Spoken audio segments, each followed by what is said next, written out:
and welcome to the Sylbourne Show, and I'm your host, Sylbourne Sidil. Joining us today, we have an actress of theatre, radio, film, and television.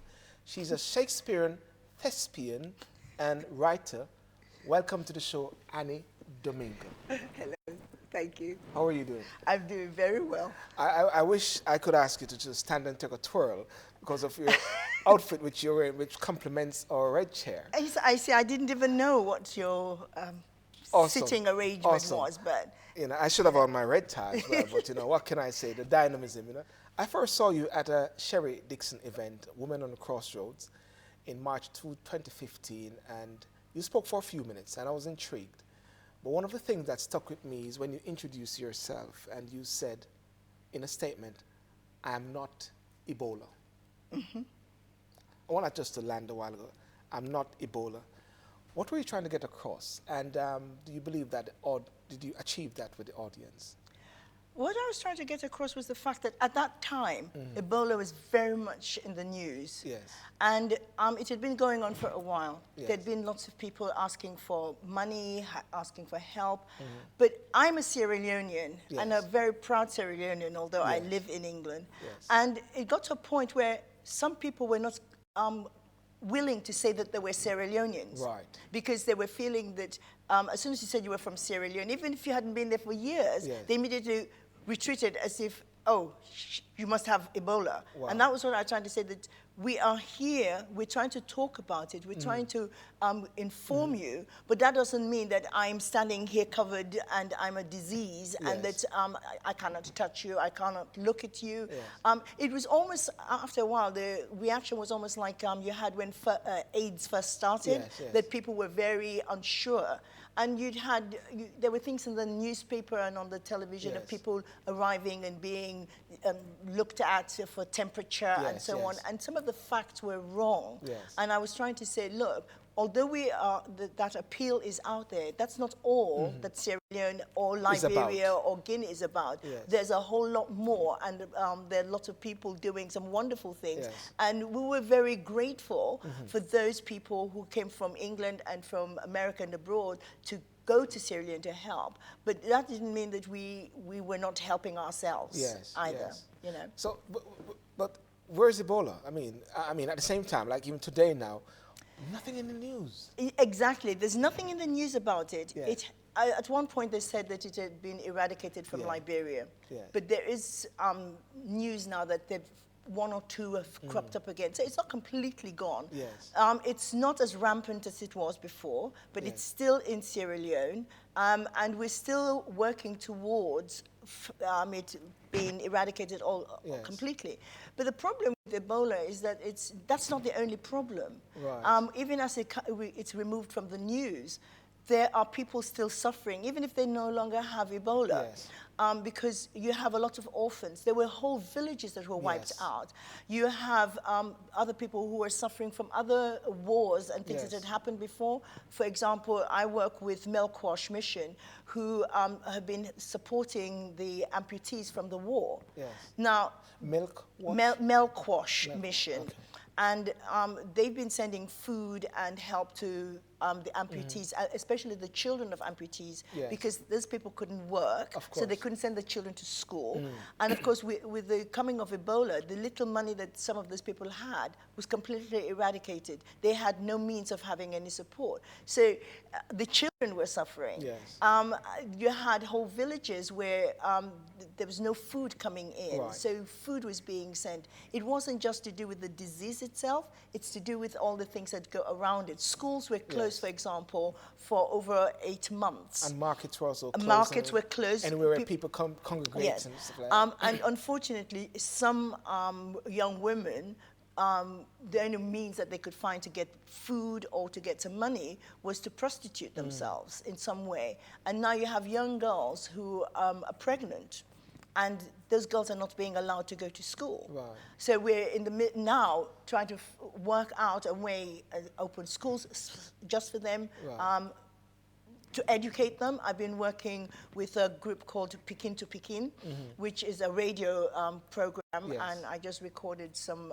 Is it based here in the UK? Yes, but it goes to Sierra Sierra Leone, Leone, yes. and what they've done is to NGOs to go around to various villages and schools and talk to the children. And the whole idea of picking to pickings means child to child is for the children to help to educate the other children. So the last program I was doing was having interviews and then writing a program about some of these girls who got pregnant and what is happening for them, and for them to help teach others who were in the same situation. So that's interesting. So therefore, that leads me to the Milk Watch program. Yes.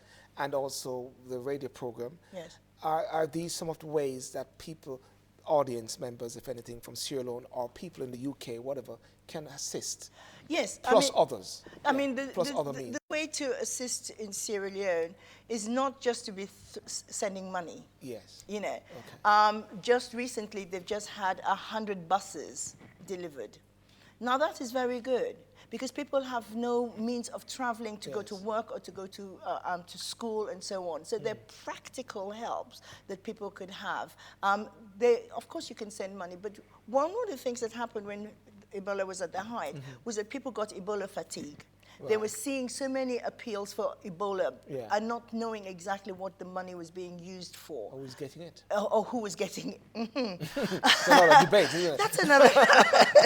So what you need to know, I mean, like with Milk Watch, we will show photographs, we will show interviews of where the money has gone, what it is physically that they've got, not just money in the bank account. So people can look for groups, charities that can give you information, concrete information, not just, oh, we're going to be doing this, but can show you what is happening and what they're doing with it, because there are people helping, but of course there's always more help needed. Right. We need help with our roads. We need help with just people feeling strong that there is a point to life, because they've been battered so much that some people are just giving up and say, well, what the hell? And what is it like? Are people able to come to the UK regularly? Yes, they're able to come to the UK, but there's a lot of problems. For example, to get a visa to come to England, you have to send all your papers to Ghana. Okay. There's nowhere in Sierra Leone where you could do it. So you then have to wait for the post to get to Ghana, for them to deal with it in Ghana, to send it back before you can come. Yesterday, I went to the premiere of a Sierra Leone film, and only one person in the film was able to come. Wow. We got messages from 3 other people who were trying to come who could not get visas. Wow. Wow. So there you go. So this massive stigma is there. Yeah. Wow. It's not just the stigma, it's just the difficulty. It's the difficulty of getting, imagine if you want to go to America from England and you have to send your papers to France for it to come back before you can go. It just makes it so much more complicated, so much more expensive. And it seems like, of course, people can maybe do things a bit quicker if they have money to move the post. That's another one. Yes, that's another subject again. Well, listen, thank you for giving us that insight as a preamble in the whole Ebola factor, and which is a very salient issue.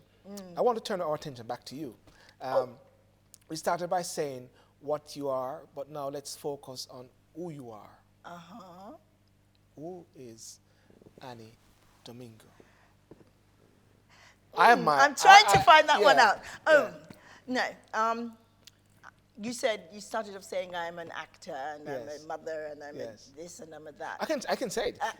A woman, a mother, a writer, poet, teacher, actress, mentor, coach, a magistrate within the UK courts. Can I add anything more to that? There are many hats.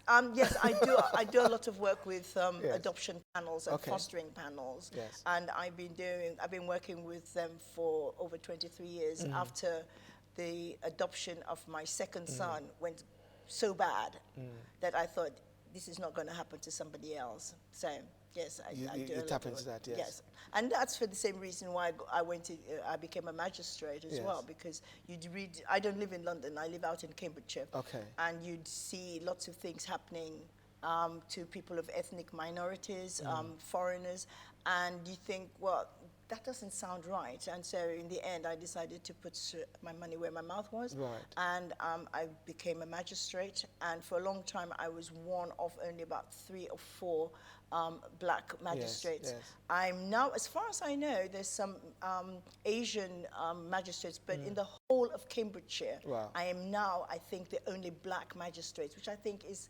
ridiculous, Yes. seeing how I sit in Peterborough, and there are lots of black people in Peterborough. There are lots of Asian, there are Italians, there are lots of ethnic minorities, and you don't see that sort of represented in the magistracy. Right. So if we're trying to tell people how to behave, what to do, we have to sometimes understand their cultures and where they come from, and why sometimes they break the law. Yes.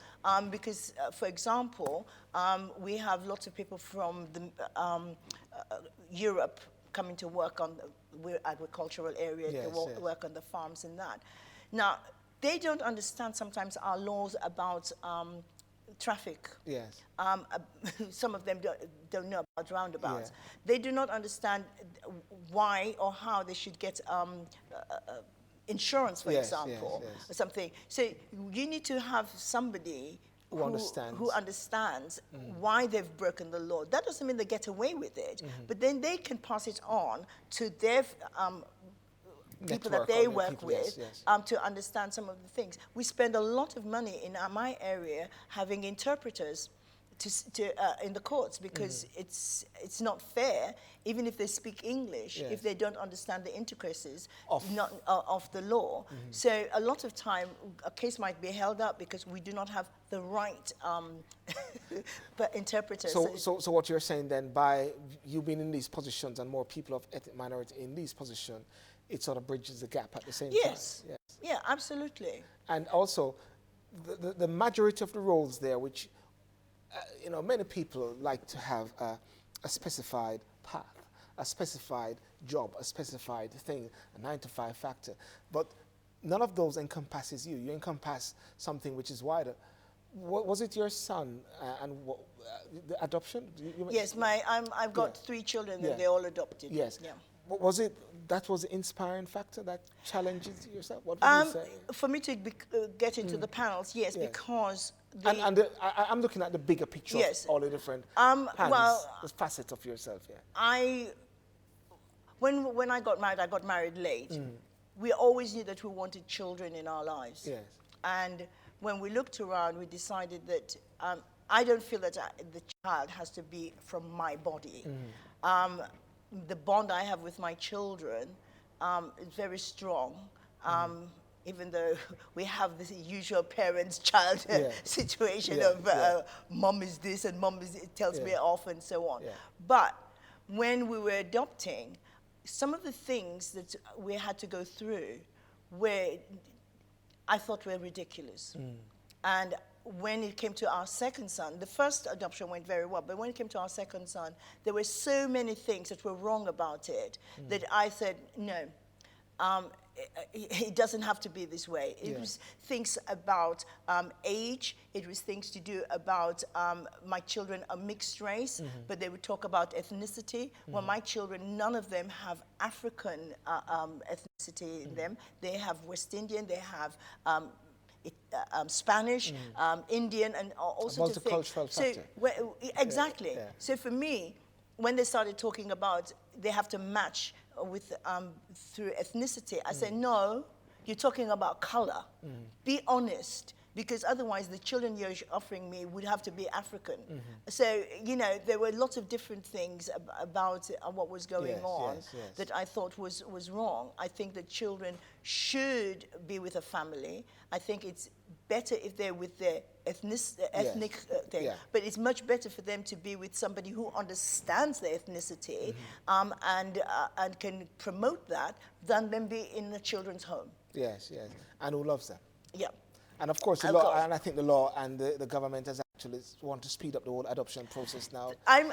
I'm wary of that as well. It's all very well to do 26 weeks, isn't it? But yes, it's 26 weeks. But we need to be sure, because I sit on adoption panels and I sit on fostering panels, and I see when there's a breakdown, and that could be worse for the child. Yes. It's no good sort of rushing it through. Yes. And then it breaks down. You need sometimes to do the checks and make sure that the match is right. Right.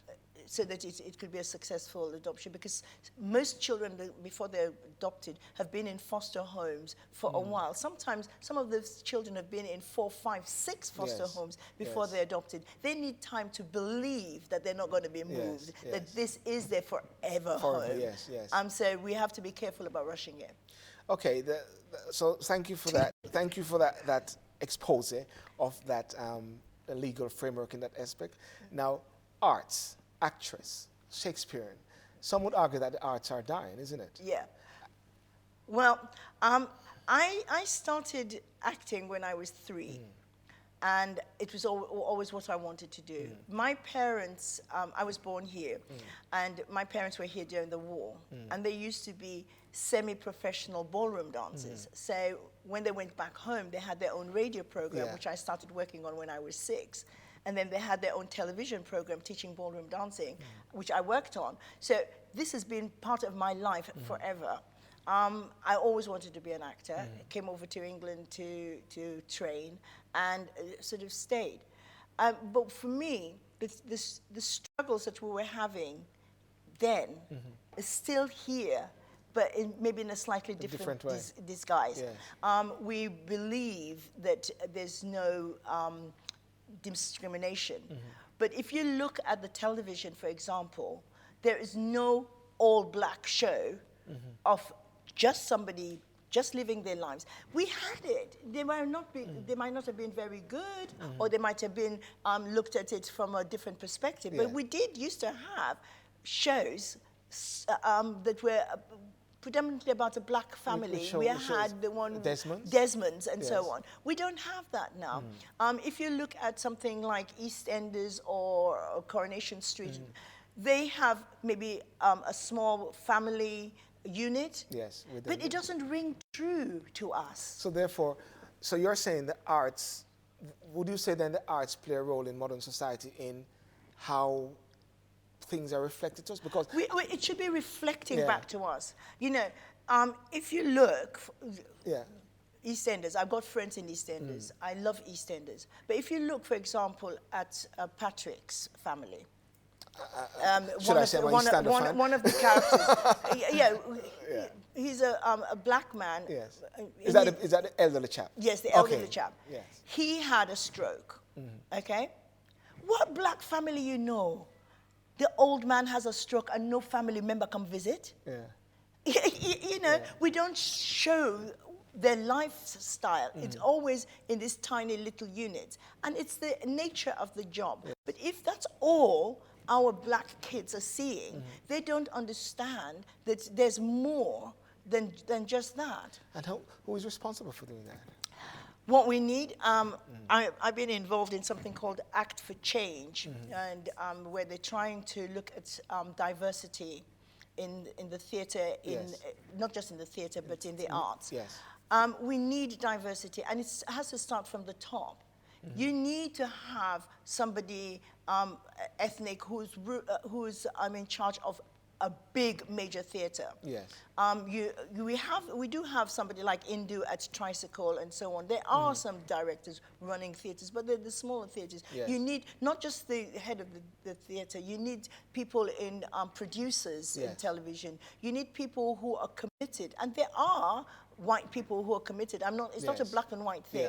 It's a whole thing of our thoughts and how we see people living in this country. We are, here you are, a producer, I'm an actor, you have doctors, you have lawyers, you have all sorts of people doing all sorts of jobs. We don't see it reflected. So therefore we need to see them on display. Yes. So therefore we need to create our own medium at the same time. We have to, yes, and that's what happens, that more and more people start writing. The young people are taking the bit between their teeth and they're going with it. For it, yes. But they don't have the clout yet for it to be right out there for everyone to see. They are doing small projects, they're doing films, they're doing little shows, but we need it to be mainstream. Yeah. So therefore what we're looking at and what we really need is for those who are from the top to actually make the transition from that small person to a seamless process to the top. Not to say that they have to do all the serious work beforehand. Yes, I'm not saying that they have to do sort of anything just because they're black. Yeah. But we do have the talent. You know, when they do put, for example, a black show in the West End, most of the time it's an American black show. We have very good black writers here. But also, while there's an American actor which they bring over, you're finding now that the British actors are now invading America. I wouldn't put it as much as invading. They're sneaking in. Yeah, sneaking in. and good for them. Yes. You have people like David Harewood, Idris Elba, and so on going over. Yes, but there are very few women who do that transition in the same big way. We do have black actresses who go over and they're working and so on, but you don't have them as such top focus. The only one I can think of who broke through that for a while was Marianne Jean-Baptiste, who has been overdoing Hung at the Royal Court, which was a brilliant show. But we need the exchange to flow backwards and forwards, you know. And I don't see why we have to leave our country to go and make it somewhere else. We should be able to do that here. Some would argue otherwise and say, well, we're in this global world. Yeah, but you know, let's charity begin at home. Okay, so therefore started at home and then go abroad. Yes, of course. Okay, fantastic. So how do you feel then as an actress, the drain of the talent then is affecting the industry in the years to come? Is that what you're saying as well? I'm saying if we're not careful. If we're not careful. The drain will be that people go over there, and some of them, like Marianne, might come back, and Idris flows backwards and forwards, and so does David. But there are quite a few who've gone and just don't come back. We train over here. The Americans love our training, and they take. It's the same thing like with the nurses and doctors. You know, they train and then they go somewhere else. If you don't get the opportunities here, if you can't get the kind of work you want to do, if you're only given minor parts, and ever so often you're given the carrot with a decent part, and then they say, "Where have you been? I've heard that so many times. Where have you been?" I've been right here. Right here, yes. On the red sofa, isn't it? On the red sofa, talking to Sylbourne. So, okay. Your personal philosophy now, or the mantra that you live by, I mean, I know it's exciting. You are an exciting person, and the passion. What would you say is your personal philosophy or mantra that you live by?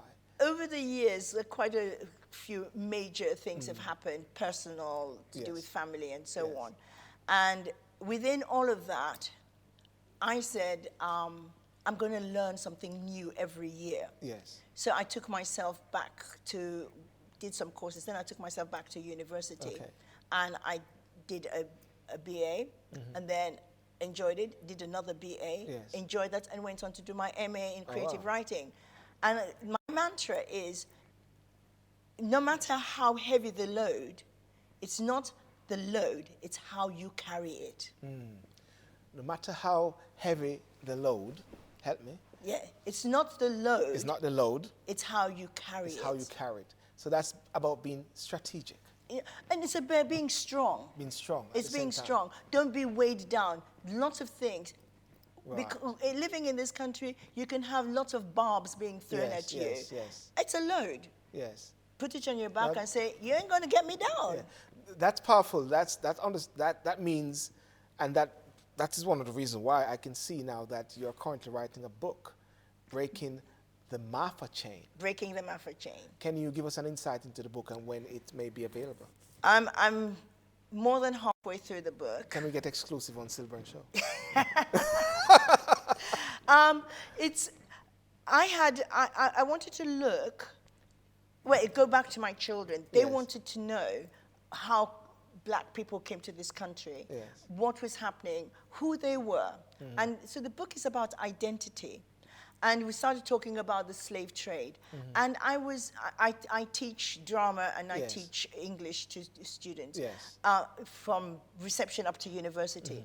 What I find is when you talk to young children and you start explaining about slave trade, they are amazed that it was allowed to happen. They have an innocence that they look at it and say, but that's wrong. Unbelievable, and they need to understand where they came from to where they are now.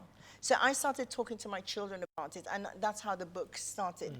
And it's based on fate and identity. Two sisters who the other thing was that when we said that the slave trade finished in 1834, it didn't finish. It continued in America, and they had a thing that if they were not imported, they could make their own slaves. So they gave birth to more and more slaves, and so on. It's very educational, And also, they illegally were capturing slaves and taking them. Wow.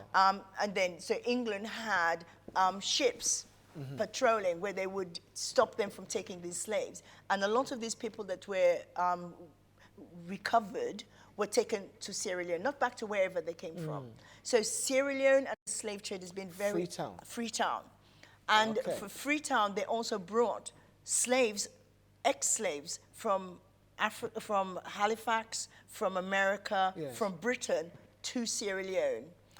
So I wanted to look at that period where they're saying, slave trade is over, and yet it was carrying on. And then a distant relative, various ways of being related to, but I heard of her story of Sarah Forbes Bonetta, who was captured as a slave and then given to Queen Victoria as a present by the King of Dahomey. But she was very intelligent and very bright, and Queen Victoria adopted her as a goddaughter and brought her up. She didn't live in the palace, but she was very close to the Queen Victoria and to Queen Victoria's children.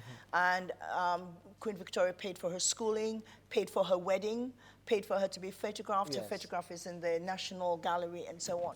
So my story is written looking at a fictionalized version of her life, of her early life, first from Africa to England, and to look at what fate can do and identity. Her sister is captured as a slave, she's captured as a princess, and who loses their identity. Right, and the journey of both of them at the same time. What's the meaning of MAFA? MAFA is, it means African Holocaust. Okay. So it and was never to be forgotten. Never to be forgotten. Like many people say, get on with it. Yes, because we talk about the Holocaust, about the Jewish Holocaust, but slave trade was a kind of Holocaust. There was that triangle that was taken from Africa to America, goods taken to England, and so on. And I wanted to look at that triangle being reversed. So my triangle is reversed from Africa to England, America, and then back to Africa. Powerful. Because we need to say that this is where we came from. We've been on a journey, but we can go back to where we came from stronger. And it's not the load that we carried around, it's how we carried it, proud and strong. That's powerful. What is the next step for Anni Domingo? Besides writing, I teach Shakespeare, and I go off and take my students to the globe. I love doing that. I go, I teach about the importance of Shakespeare's language to us, but also that it's traveled the world. Not so long ago, they had all 37 plays of Shakespeare performed at the globe, but each one was in a different language. Hamlet has been on a 2-year world tour going all over the world. So for me, Shakespeare language and teaching the appreciation of not just Shakespeare, but literature and language, not just English. I'm very passionate about my African literature and African books, and a lot of the stories I write about are based in Africa. So I'm writing some short stories. I'm writing some poems. To become films eventually, some short films. Who knows? And next weekend I'm off to Barnsley to go for a poetry workshop with Jackie Yes. Kay. So there are lots of things I'm doing. So before we go, what's your favorite food? My favorite food? My Yes. favoriteest food of all is plantains. Plantain. Oh, yes. Oh. My mother said that I was born in England a long time ago. Yes. And my mother said that one thing she craved when she was pregnant was plantains. Yes. And my father used to be sent all over the place to find Yes. plantains. And I love plantains. I can eat it for breakfast, for dinner, for Yes. lunch. With eggs, Yes. with hot pepper, with chicken, with whatever. Well, on that note, my late father used to like when I fry the plantain and turn it and press it. Yes. Well, ladies and gentlemen, I want to thank you so much today for joining us with Anni Domingo. Now, Anni, one more thing that I want to say is, and what she really shared with us was, it is not about the load, but it's how you carry the load. Is that Absolutely. correct? That is That represents absolutely properly. correct. Listen, I want to thank you so much for joining us on the Sylbourne Show, Thank Anni. you for having me. Good. Now, ladies and gentlemen, to find out more about Anni and her different works, visit our website at sylbourne.com, and remember to subscribe to our YouTube channel, Sylbourne TV. Thank you for watching us, and see you next time on the Sylbourne Show. Thank you very much.